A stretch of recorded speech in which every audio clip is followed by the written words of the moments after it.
திசைவனங்கிற ஒரு காட்டுல நிறைய மிருகங்கள் இருந்தன. அதுல சிண்டுன்னு ஒரு தாய்க்குருவியும் தேன்சிட்டுன்னு ஒரு குட்டி குருவியும் வாழ்ந்து வந்தது.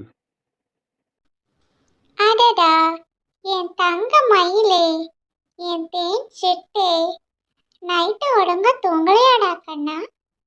சீக்கிரமா எந்திரிச்சிட்டீங்க. ஏண்டா?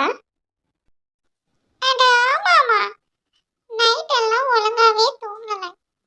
ஏன்னா எனக்கு நைட்டு ஃபுல்லா ஒரே பசி. அதான் சீக்கிரமா எந்திரிச்சிட்டேன்.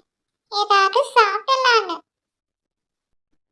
அட கடவுளே, நைட்டே சொன்னனால செல்லம். அம்மா உனக்கு ஏதாவது ரெடி பண்ணி கொடுத்துருப்பேன்ல.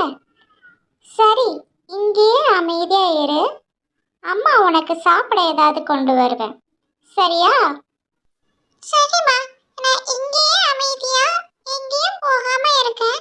ஆனா நீங்க சீக்கிரமா வாங்க. ஏன்னா எனக்கு ரொம்ப பசிக்குதுமா.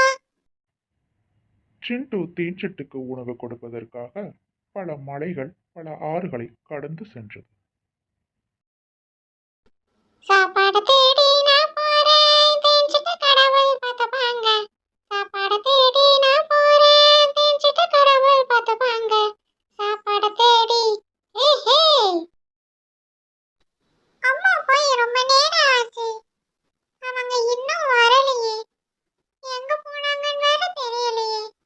ஐயோ கடவுளே, அவங்களுக்கு ஏதாவது ஆயிருக்குமா? எனக்கு வேற ரொம்ப பசிக்குதே. பசி தாங்க முடியலையே. ஐயோ சீக்கிரமா வாங்கம்மா ப்ளீஸ். ஐயோ, எவ்வளோ தேடியும் ஒரு உணவு கூட கிடைக்கலையே. தேஞ்சிட்டு வேற அங்க